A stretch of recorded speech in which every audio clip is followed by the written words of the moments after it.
ఓం సాయిరామ్. సాయి భక్తులందరికీ నమస్కారం అండి. సాయిబాబా దయ వల్ల ప్రతి ఒక్కరి కుటుంబం ఎక్కడున్నా కూడా సుఖంగా, సంతోషంగా ఎప్పుడూ కూడా ఆయురారోగ్యాలతో ఆనందంగా ఉండాలని చెప్పి సాయి తరపున నేను కూడా కోరుకుంటూ ఇంకా ఈరోజు వీడియోని స్టార్ట్ చేస్తున్నాను. ఈరోజు వీడియోలో సాయి పిలుపు ద్వారా మనకు వచ్చినటువంటి సందేశం ఏంటంటే, తల్లి నువ్వు ఏ కోరికైతే ఇన్నాళ్ళుగా ఎదురు చూస్తూ ఉన్నావో, ఏ బంధం కోసం ఇన్నాళ్ళుగా నువ్వు పరితపించిపోతున్నావో ఆ బంధమే నిన్ను వెతుక్కుంటూ నీ దగ్గరికి వస్తుందని బాబాగారైతే చెప్తున్నారనమాట. ఇలా బాబాగారు ఎందుకు చెప్తున్నారని మనం సాయి మాటలోనే తెలుసుకుందాం. వీడియో స్టార్ట్ చేసే ముందు ఒక చిన్న రిక్వెస్ట్ అండి. ఈ సందేశం కనుక మీ అందరికీ నచ్చినట్లయితే వీడియోకి అయితే ఒక చిన్న లైక్ అయితే ఇవ్వండి ఫ్రెండ్స్. ఈరోజు భోగి పండుగ కదండి. ప్రతి ఒక్కరికి భోగి పండుగ శుభాకాంక్షలు. హ్యాపీ పొంగల్. బాబాగారి ఆశీర్వాదం ప్రతి ఒక్కరి పైన ఉండాలని చెప్పి ఈ సంక్రాంతి పండుగ నుంచి మీ అందరి జీవితంలో కొత్త మార్పులు రావాలని చెప్పి నేను కూడా మనస్ఫూర్తిగా కోరుకుంటూ బాబాగారి తరపున ప్రతి ఒక్కరికి భోగి పండుగ శుభాకాంక్షలండి. తల్లి నిన్ను వెతుక్కుంటూ వస్తున్న ఈ శుభవార్తను విను. ఇది నీకైన జీవితం. నీకు ఒక మంచి శుభవార్తకరమైన విజయం కలగబోతుంది. నీకైన ఒకటి నిన్ను చేరబోతుంది. తల్లి నీ జీవితంలో అంతా ప్రశాంతమైన వెలుగు వస్తుంది. కొత్త జీవితంను నువ్వు అనుభవించబోతున్నావు. ఇక భయం వదిలేయి, ధైర్యం వెనకాల వెళ్ళు. నీ కష్టాన్ని నువ్వు నమ్ముకో. నువ్వు వద్దు అన్న వాళ్ళే నిన్ను వెతుక్కుంటూ నువ్వు కావాలని వస్తారు. అదృష్టం నీకు కలగబోతుంది. ఇక అంతా సంతోషమేనమ్మా. నీకు కొన్ని రోజులుగా, కొన్ని నెలలుగా నిన్ను వేధిస్తున్న సమస్యకు పరిష్కారం నీకు దొరకబోతుంది. నీ సమస్య తీరబోతుంది తల్లి. అన్నీ నీకు కలిసి వచ్చేలా నేను చేస్తాను కదా. నువ్వు అసలు ఊహించని అద్భుతం నీకు కలుగుతుంది. ఏ కార్యం తలపెట్టినా అది మంచిగా సక్సెస్ అవుతుంది. నువ్వు అనుకున్న కోరిక, ఎన్నో రోజులుగా ఎదురు చూస్తున్న కోరిక నీకు ఈ నెలలోనే, ఈ సంక్రాంతి పండుగ తర్వాతనే అది ఖచ్చితంగా నెరవేరబోతుంది. నీ కన్నీరు కార్చే రోజులు ఇక ఆగిపోయాయి. నీకు ఇక తీయని కాలం ఆరంభమైందని గుర్తుంచుకో. నా వార్తలు నువ్వు ఎంతగా నమ్మకంతో వింటావో అంత అద్భుతంగా నీ జీవితంలో నువ్వు సక్సెస్నైతే ఖచ్చితంగా చూస్తావు. నువ్వు అనుకున్న ఉద్యోగం ఏదైతే ఉందో అది ఖచ్చితంగా నిన్ను వెతుక్కుంటూ వస్తుంది. నువ్వు నా దగ్గర అడిగిన అన్ని కోరికలు తీరుస్తాను తల్లి. నువ్వు నిశ్చింతంగా ఉండు.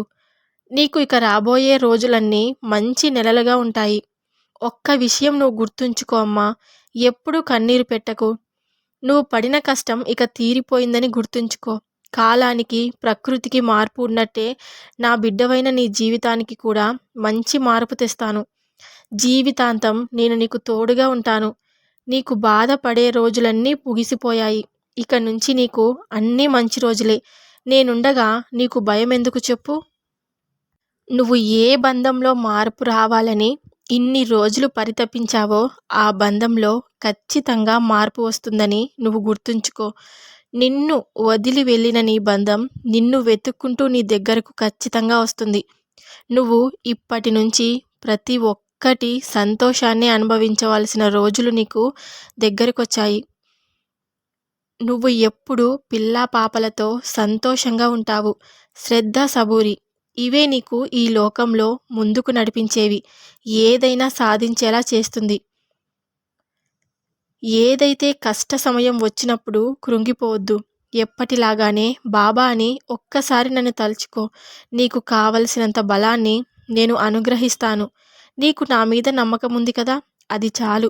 నేను నిన్ను ఎప్పటికీ కంటికి రెప్పలా కాపాడుకుంటాను. నువ్వు ఉద్యోగం సాధించాలన్నా, చదువులో మంచి ర్యాంకులు రావాలన్నా, వ్యాపారంలో మంచి లాభాలు రావాలన్నా, నీ బంధంలో మార్పులు రావాలన్నా, ఏది అనుకున్నా సరే నువ్వు తలపెడతావో అది ఖచ్చితంగా దాంట్లో ఇష్టం చూపించి ఆ పనిని మొదలుపెట్టి ఆ పనిని నువ్వు చెయ్యి. ఖచ్చితంగా నీకు ఎప్పటిలాగే లాభమే. కానీ ఇతరుల మీద ఎట్టి పరిస్థితుల్లో ఆధారపడి నీ కష్టాన్ని నమ్ముకొని, నిన్ను మాత్రమే నమ్ముకొని ముందుకు సాగు. ఆ పనిని చెయ్యి, తప్పకుండా విజయం సాధిస్తావు. ఇప్పటి వరకు నువ్వు పడిన కష్టాలన్నీ నీకు దూరమైనట్టే. రాబోయే రోజుల్లో నువ్వు ఆనందాన్ని జీవిస్తావు. ఒకేసారి నీకు ఆనందం రాకపోయినా సరే కొద్ది కొద్దిగా నీకు ఆనందమైన జీవితాన్ని నువ్వు అనుభవిస్తావు.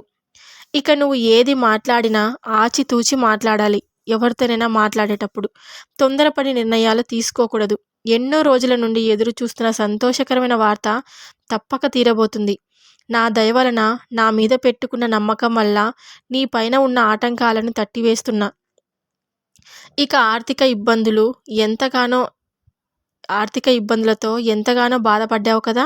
డబ్బుకి ఎంతో అవస్థ పడ్డావు నువ్వు. అనారోగ్యంతో ఎంతో బాధపడుతున్నావు. కానీ అన్ని రోజులు ఒకేలా ఉండవు కదా! కాబట్టి నీకు ఆర్థిక ఇబ్బందులు తొలగిస్తాను. డబ్బు లేక నువ్వు పడిన కష్టం తీరబోతుంది. నువ్వు చేసే పనిలో మంచి ఆర్థిక ఆదాయం, లాభం వచ్చేలా చేస్తాను. దాంట్లో నీ కష్టమంతా తీరబోతుంది. కానీ ప్రతిరోజు నువ్వు ఒక పనినైతే ఖచ్చితంగా చేయాలి. ప్రతిరోజు నా విభూతిని ధరించు. నీకు ఎన్నోసార్లు చెప్పాను కదా! నా విభూతిని ధరించడం వల్ల నీకు అంతా మంచి జరుగుతుందని. అది నా రక్షణ అన్నమాట నీ పైన. విభూతిని పెట్టుకొని ఉండు. నీకు ఏ కష్టమైనా సరే తీరబోతుంది. వీలైనప్పుడు నా గుడికి వెళ్ళి 9 ప్రదక్షిణలు చేస్తూ ఉండండి. మీ కర్మ దోషాలు అన్నీ తొలగిపోతాయి. తల్లి, ప్రతిరోజు నన్ను ఇలానే అడుగుతూ బాధపడుతున్నావు కదా! బాబా, నాకు ఏది అవసరం లేదు. కేవలం నేను ఇంట్లో ఒక పని మనిషిలాగానే బ్రతుకుతున్నాను. అందరూ ఉన్నా కూడా ఒక అనాథలా బ్రతుకుతున్నానని నువ్వు ఎంతో బాధపడుతున్నావు కదా! నాకు అన్నీ తెలుసు. నీ బంధంలో ఇలా తేడా వచ్చింది కదా! కష్టము వచ్చినా, నష్టం వచ్చినా నీ కర్మ ఫలాల వల్ల నువ్వు ఇన్ని రోజులు అనుభవించావు. ఖచ్చితంగా మీ బంధంలో మార్పు వచ్చేలా నేను చేస్తాను. నీ భర్తలో, మీ భార్యలో నువ్వు ఏదైతే సుగుణాలని వెతుకుతూ ఉన్నావో ఆ సుగుణాలన్నీ వాళ్ళలో సంపూర్ణంగా వచ్చేలా నేను చేస్తాను. ఖచ్చితంగా వాళ్ళ తప్పును తెలుసుకొని నీపై ఇష్టపూర్వకంగా మెలిగేలా నేను చేస్తాను. మీరిద్దరూ ఎప్పుడు కూడా పిల్ల పాపలతో సంతోషంగా గడిపేలా చేస్తాను. ఎందుకు తల్లి ఇంతలా నువ్వు మదన పడుతూ ఉంటావు? ప్రతిరోజు నా ముందు నువ్వు ఇలా వేడుకుంటూ ఉంటావు. బాబా, నేను తల్లిదండ్రుల దగ్గర ఎంత ఇష్టపూర్వకంగా బ్రతికానో నన్ను కట్టుకున్న భాగస్వామి దగ్గర కూడా అంతే ఇష్టపూర్వకంగా ఉండాలి కదా! నాకెందుకు ఇలాంటి జీవితాన్ని ఇచ్చావు? నాకే ఎందుకు ఇంత కష్టాలు ఇచ్చావని. కష్టాలు ప్రతి ఒక్కరికి వస్తాయని నువ్వు గుర్తుపెట్టుకోవాలి. ఖచ్చితంగా నీకు కష్టం వచ్చినప్పుడు నీకు సంతోషం కూడా వస్తుందని నువ్వు ఎప్పటికీ మర్చిపోవద్దు. కష్ట నష్టాలు అనేటివి సమానంగా స్వీకరించాలి. కష్టము, సంతోషము ఈ రెండిటిని నువ్వు సమానంగా స్వీకరించినప్పుడే అప్పుడు నీ జీవితం సంతోషమయమవుతుంది. నువ్వు ఇన్ని రోజులు ఏ బంధం కోసం అయితే పరితపించావో ఆ బంధంలో మార్పులు ఖచ్చితంగా నేను తీసుకువస్తాను. నువ్వు చూస్తూ ఉండు. బాబా నేను చెప్పిన ప్రతి పని నాకు చేశాడని. ఖచ్చితంగా నువ్వు కోరుకున్న కోరికలో న్యాయమైన కోరిక ఉంది కాబట్టి న్యాయమైనది ఎప్పటికీ గెలిచి తీరుతుంది. నువ్వు ఒకవేళ అన్యాయపు మార్గాల్లో ప్రయాణించాలన్నా కూడా నేను నిన్ను ముందుకు సాగనివ్వను. ఎందుకంటే నువ్వు నన్ను నమ్ముకున్న నా భక్తురాలివి, నా బిడ్డ స్థానంలో నువ్వు ఉన్నావు కాబట్టి నిన్ను అన్యాయపు దారిలో నేను నడిచేలాగా చేయను.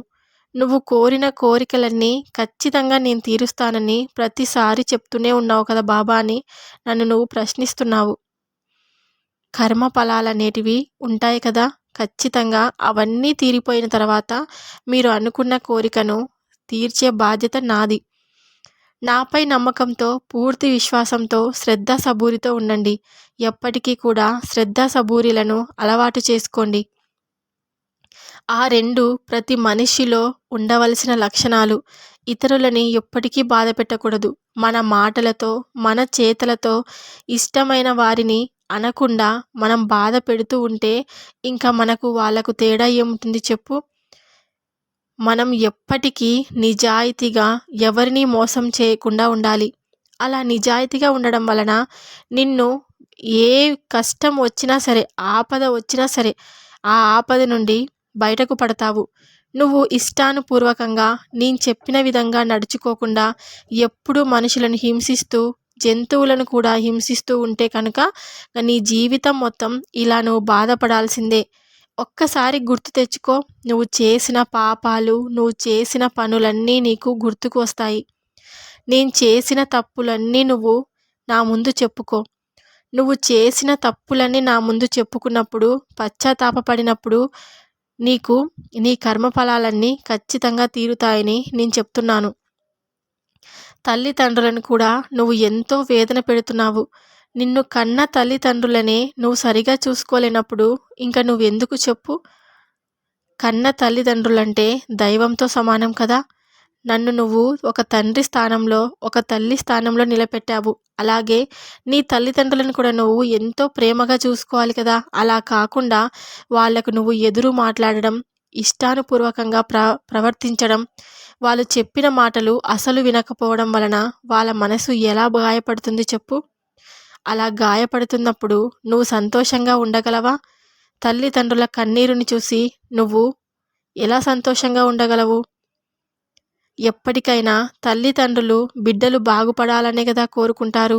ఒక మాట తిట్టినంత మాత్రాన నువ్వు పడలేవా చెప్పు?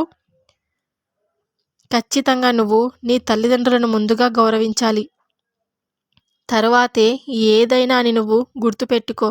ఎందుకంటే బిడ్డలు ఏదైనా తప్పు పని చేసేటప్పుడు తల్లిదండ్రులే కదా మందలించాల్సింది. నువ్వు వాళ్ళనే వద్దు అంటున్నప్పుడు ఇంక నీకు ఎందుకు చెప్పు వాళ్ళందరూ? అసలు నేను చెప్పిన మాట ఎప్పటికీ నీకు గుర్తు రానే రాదు. బాబాయ్ ఇలా నాకు చెప్తున్న ప్రతి పని నేను గుర్తుపెట్టుకోవాలి అని. ఎప్పటికీ నీకు మంచి బుద్ధి రావాలని, ఇప్పటి నుంచైనా నీకు మంచి ప్రవర్తనతో మెలగాలని, ఎప్పుడు మీరు పిల్లా పాపలతో సంతోషంగా ఉంటారని నా ఆశీస్సులు మీకు ఎప్పుడు తెలుపుకుంటున్నాను అని బాబాగారైతే ఈరోజు మనకి సందేశాన్ని అయితే ఇచ్చారండి. బాబాగారు చెప్పినటువంటి ఈ మాటలన్నీ మీ అందరికీ నచ్చాయనుకుంటున్నాను. బాబాగారు చెప్పినటువంటి సందేశం కనుక మీ అందరికీ నచ్చినట్లయితే మరికొంతమందికి షేర్ చేయడానికి ప్రయత్నించండి. వీడియోకైతే ఒక చిన్న లైక్ అయితే ఇవ్వండి ఫ్రెండ్స్. ఇంకా కొత్తగా మన ఛానల్ని ఎవరైనా చూస్తుంటే సబ్స్క్రైబ్ చేసుకోండి. సాయంత్రం వచ్చే బాబాగారి పిలుపు ద్వారా వచ్చే సందేశంతో మళ్ళీ కలుద్దాం. అంతవరకు సర్వే జన సుఖినో భవంతు. జై సాయిరామ్.